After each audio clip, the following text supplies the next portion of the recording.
Seria Tiparele de atașament și vulnerabilitățile sinelui interior. Capitolul 4. Atașamentul dezorganizat. Episodul 2. Dualitatea frică și dor. Iubirea care atrage și sperie în același timp. Apropierea mă cheamă și mă sperie. Iubirea mă liniștește și mă neliniștește.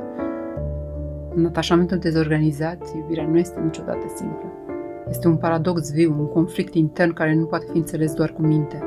Pentru că acolo unde ar trebui să fie încredere, trăiești teamă, și acolo unde ar trebui să fie siguranță, simți panică.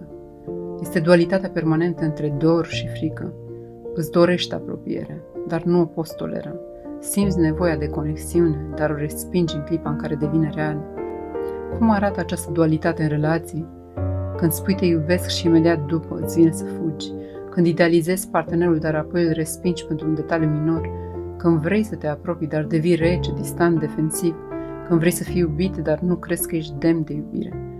Această pendulare între extreme este epuizantă pentru tine, pentru celălalt, pentru relație, pentru că niciodată nu există un acum în care să poți rămâne cu adevărat. Totul este un conflict între două voci. Ține-mă și lasă-mă, stai și pleacă, ai grijă de mine și nu te apropia prea mult. De unde vine această ruptură?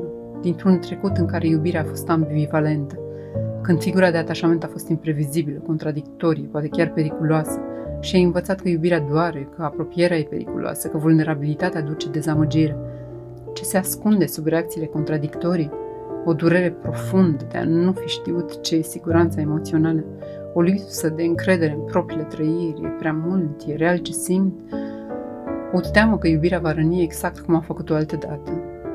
Un mecanism de protecție care spune mai bine plec eu decât să mă părăsești tu. Poate vrei să te întrebi, ce simt cu adevărat atunci când cineva mă iubește? Îmi permit să simt?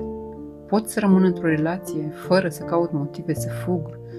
Ce mă sperie mai tare, să fiu rănit sau să fiu iubit? Ce reacții din trecut retrăiesc de fapt în fiecare moment de apropiere?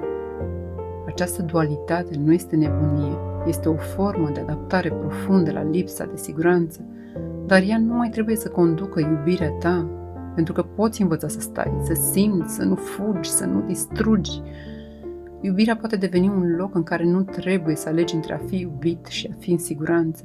Poate deveni spațiul unde ambele pot exista, fără război.